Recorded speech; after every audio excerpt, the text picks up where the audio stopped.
जय मां दुर्गा। जय मां दौड़गेश्वर काली। नमस्कार। Cayman Aachen बैरकपुरवासी। बैरकपुर के आप सभी साथियों का ये प्यार, आपका ये आशीर्वाद मेरे सर आंखों पर।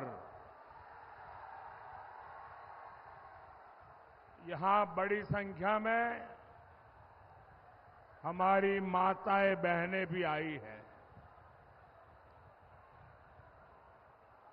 ये तस्वीर दिखा रही है कि बंगाल में इस बार एक अलग ही माहौल है, कुछ अलग ही होने जा रहा है। 2019 की सफलता से कहीं ज्यादा बड़ी सफलता इस बार भाजपा को मिलने जा रही है।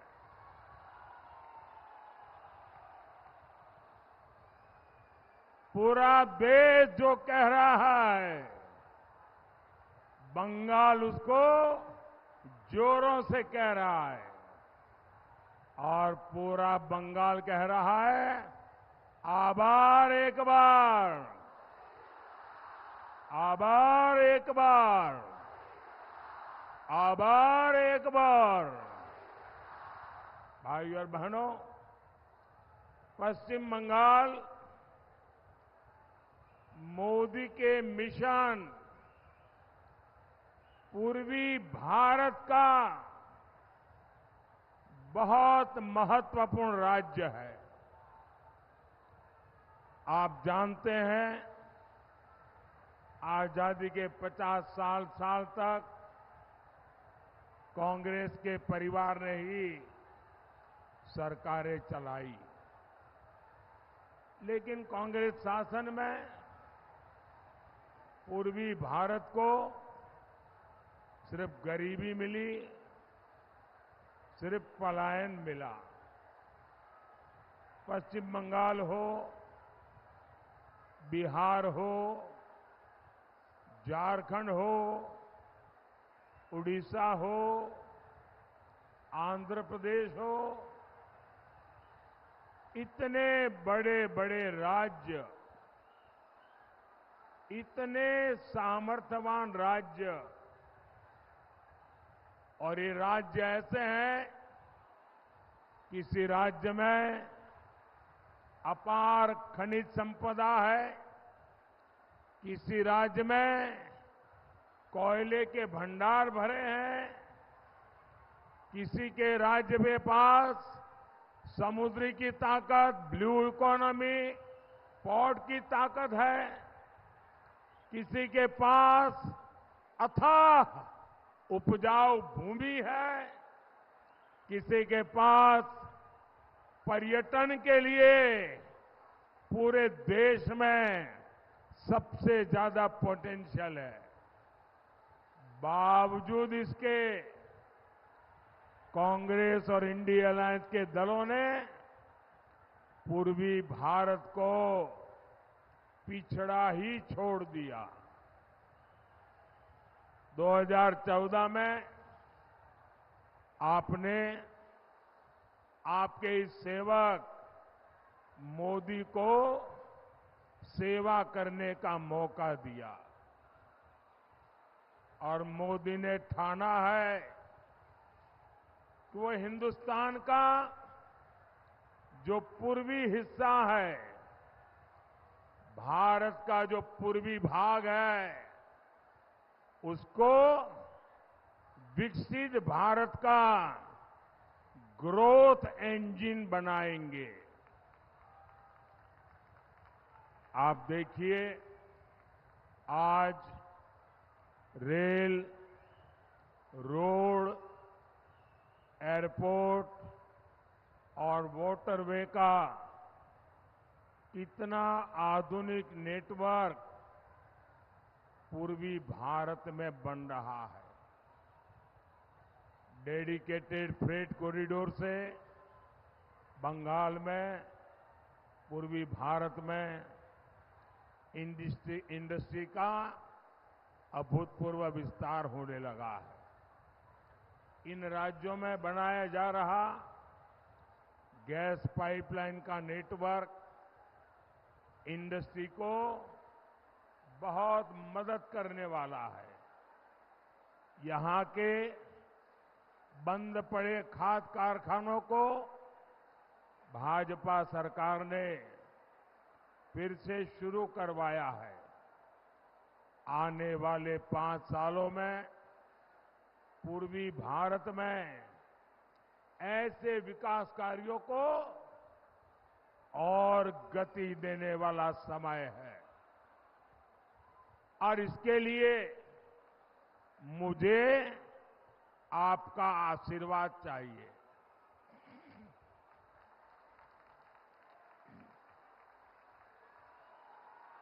भाई और बहनों,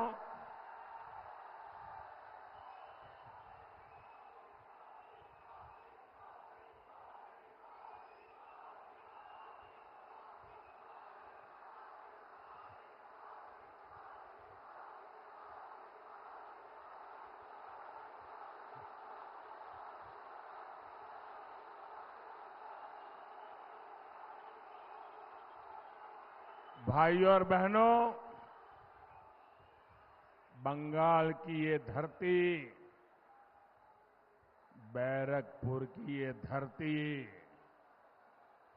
इतिहास रचने वाली धरती है। आजादी में अहम भूमिका निभाने वाली धरती है। लेकिन टीएमसी ने इसका क्या हाल बना दिया है। एक समय था जब बांग्लादेश की अर्थव्यवस्था को मजबूत बनाने में ये अपना बड़ा योगदान देता था। आज टीएमसी ने इसे घोटाले का गढ़ बना दिया है। एक समय था जब बंगाल में एक से बढ़कर एक नए वैज्ञानिक खोज हुआ करती थी। आज टीएमसी के राज में जगह जगह बम बनाने की होम इंडस्ट्री चल रही है। एक समय था जब बंगाल घुसपैठियों के खिलाफ क्रांति किया करता था। लेकिन आज टीएमसी के संरक्षण में यहां घुसपैठिए फल फूल रहे हैं। साथियों, आज स्थिति ये है कि बंगाल में अपनी आस्था का पालन करना भी गुनाह हो गया है। बंगाल में टीएमसी सरकार राम का नाम नहीं लेने देती।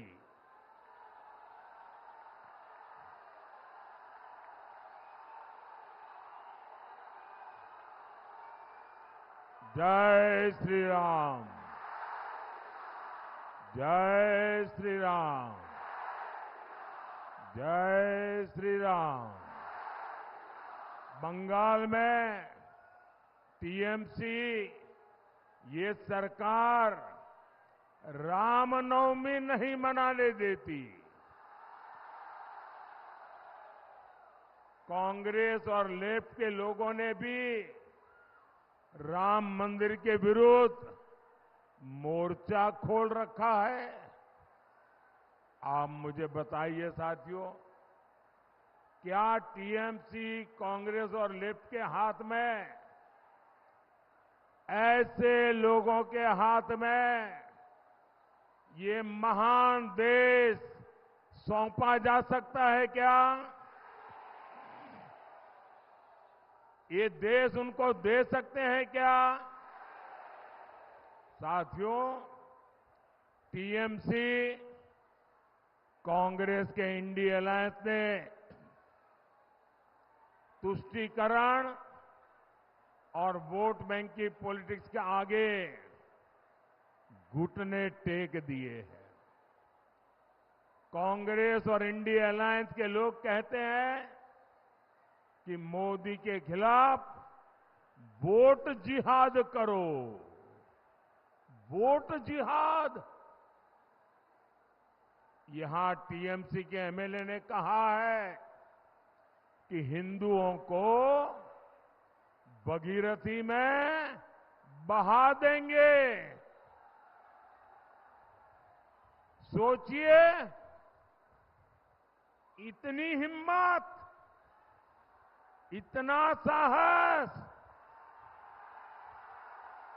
ये सब किसके सहारे हो रहा है?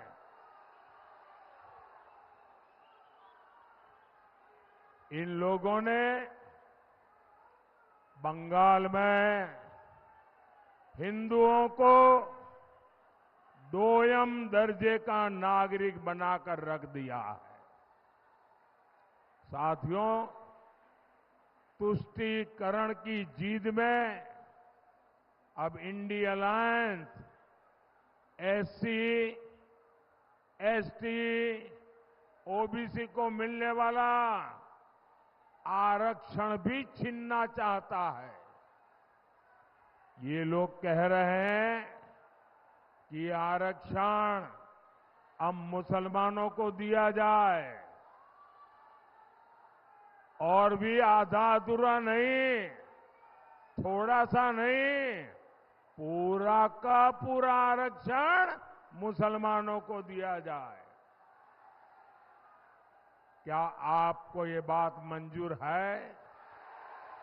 क्या आप इसे स्वीकार करेंगे? क्या ये देश दलितों के साथ अन्याय स्वीकार करेगा? क्या ये देश आदिवासियों के साथ अन्याय स्वीकार करेगा? क्या ये देश पिछड़ों के साथ अन्याय स्वीकार करेगा? और देखिए, कर्नाटका में तो कांग्रेस ओबीसी को मिलने वाला रिजर्वेशन सारे के सारे मुसलमानों को दे भी चुकी है। इसलिए बंगाल के हमारे भाई बहन, आपको बहुत सतर्क रहने की जरूरत है। साथियों, वोट बैंक की इसी राजनीति ने सीएए जैसे मानवता की रक्षा करने वाले कानून को विलेन बना दिया। रातों रात सीएए कानून तो पीड़ितों को नागरिकता देने का कानून है। इससे किसी की नागरिकता नहीं छीनती, लेकिन कांग्रेस, टीएमसी जैसे दलों ने इसे भी अपने झूठ के रंग से रंग दिया। ये लोग विभाजन के पीड़ितों को उनका हक देने का विरोध कर रहे हैं। ये लोग मतवा साथियों को, नाम शूद्र साथियों को नागरिकता देने के खिलाफ है। इतना ही नहीं, ये सीएए कानून को खत्म करने तक की बातें कर रहे हैं। लेकिन आज मैं टीएमसी हो या कांग्रेस या फिर इंडिया अलायंस, मैं डंके की चोट पर बंगाल को 5 गारंटी दे रहा हूं।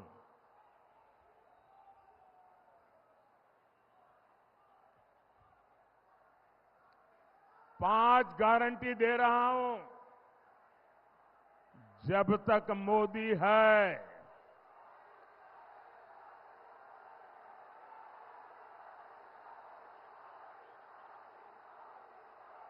धर्म के आधार पर आरक्षण नहीं दिया जाएगा। दूसरी गारंटी,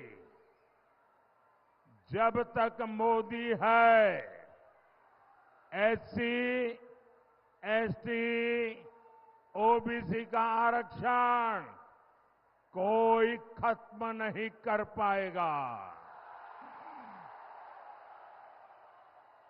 तीसरी गारंटी, जब तक मोदी है, रामनवमी मनाने से,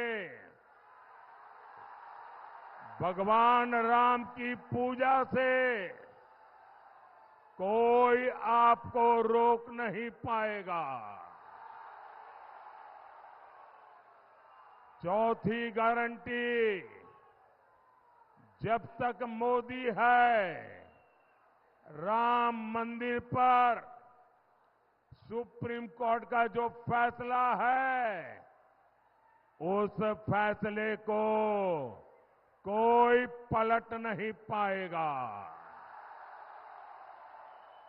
और पांचवी गारंटी, जब तक मोदी है, सीएए कानून को भी कोई रद्द नहीं कर पाएगा।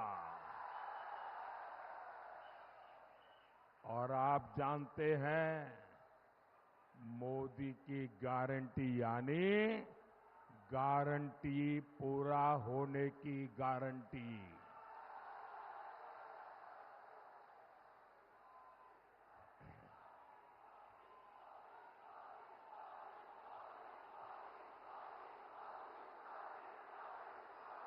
जय श्री राम। मोदीर ग्यारंटी हलो ग्यारंटी पूर्ण होबार ग्यारंटी। साथियों, हमारा बैरकपुर तो जूट इंडस्ट्री का हब रहा है।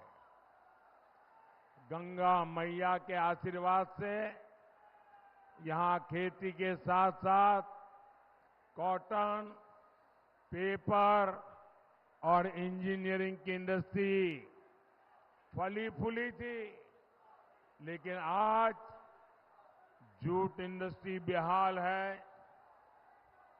मजदूरों की सूद लेने वाला कोई है नहीं। ये तब है जब मोदी ने जूट के समर्थन मूल्य में काफी बढ़ोतरी की है। हमने अनाज, चीनी को जूट के बैग में ही पैक करने का नियम बनाया, जिससे जूट किसानों को मदद मिले। लेकिन जूट की इस धरती पर टीएमसी केवल झूठ बोल रही है। साथियों, टीएमसी जैसी भ्रष्ट पार्टियां हिंदुस्तान के इतिहास में बहुत कम दिखती है। यहां जनता खुद नारे लगा रही है। एक एक नागरिक बोल रहा है। चीख चीख करके जनता बोल रही है, चोर धरो, जेल भरो, चोर धरो, चोर धरो, चोर धरो। यानी चोरों को गिरफ्तार करो और उन्हें जेल में डालो। ये नारा विपक्ष की किसी पार्टी ने नहीं दिया है। ये नारा दिया है बंगाल की जनता ने, आप लोगों ने दिया है।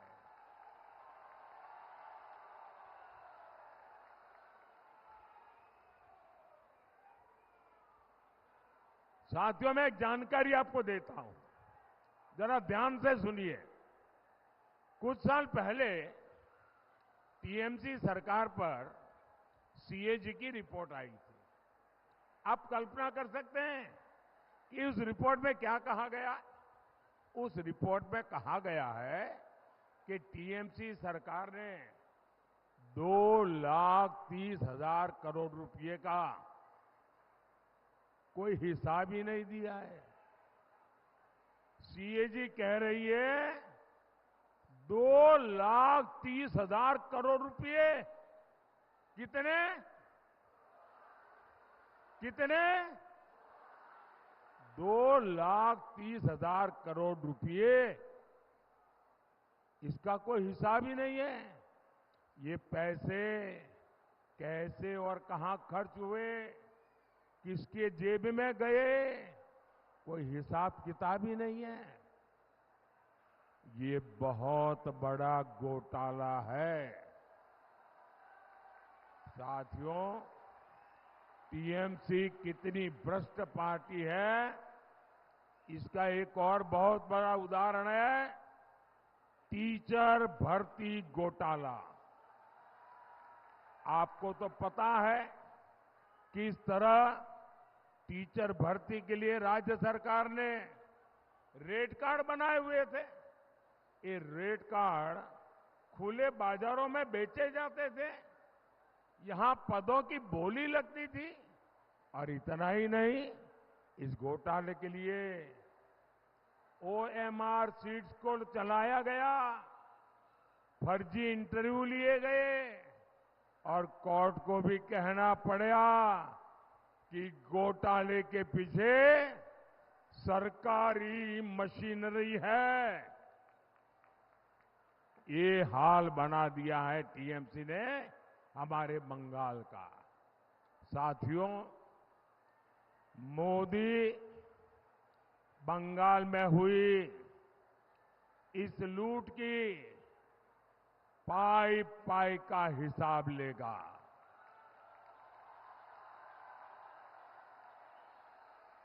ये जो नोटों के पहाड़ निकल रहे हैं, इन पहाड़ के मालिकों को छोड़ा नहीं जाएगा।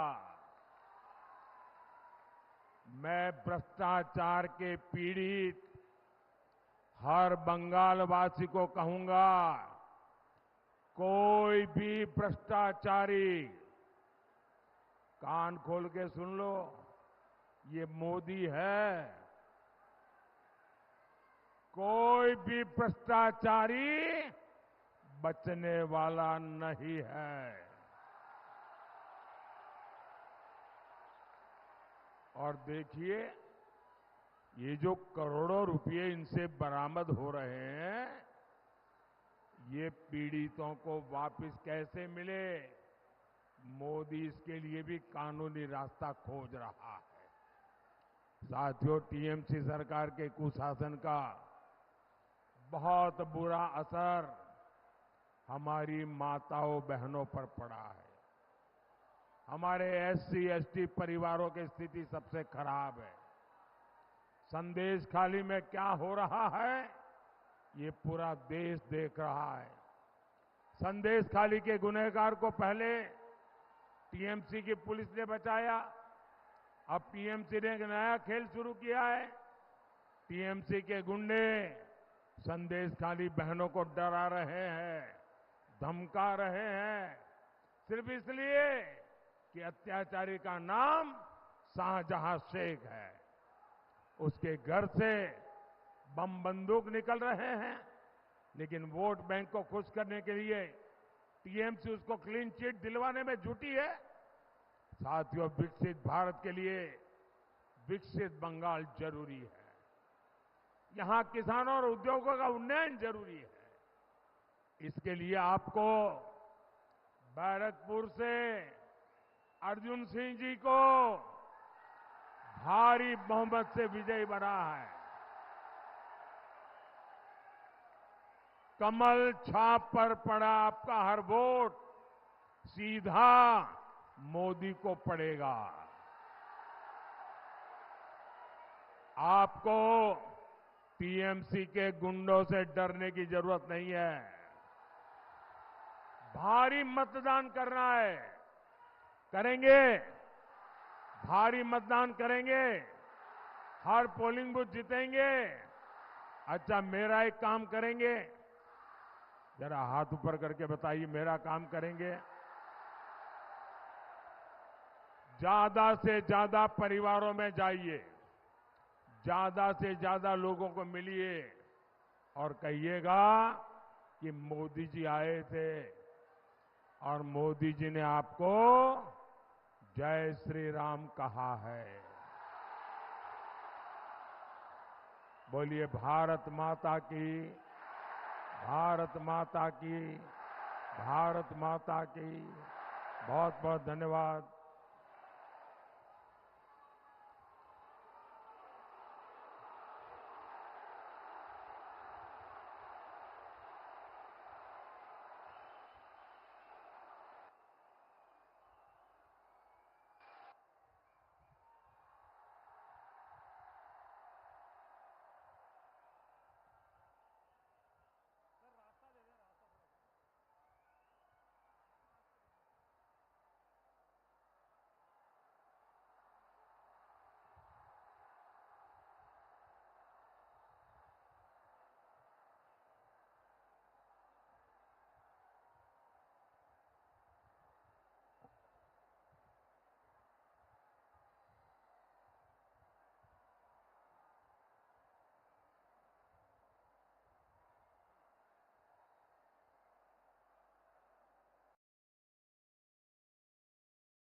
All the three in charges for our social media, be it the overall social media, be it the information technology area, be it the database management.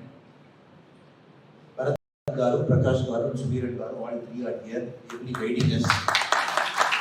Now we are coming to the back end of the campaign. So we are at 7.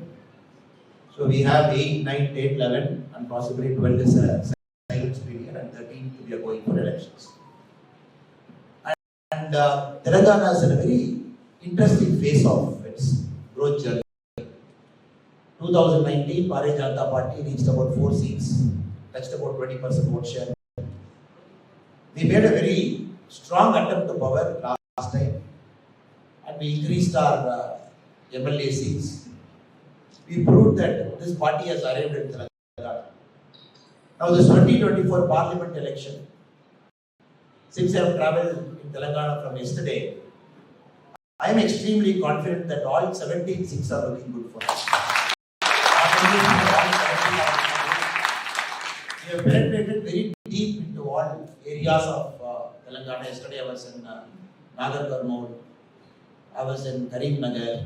Today made at an evening we are in the urban area. Tomorrow also we are traveling. Why this has happened? Because once people get the confidence, no, BJP is an alternate to this party, then one set of people will come. In subsequent elections, we were able to prove we have leaders who can contest elections and win. Then next set of people will come. So that is why Telangana is a very interesting model from 2019 in the assembly election that happened recently and 2024. First we proved that we are alternate. Next we proved that we have leaders who can contest elections and win. Now all the 17 of our leaders who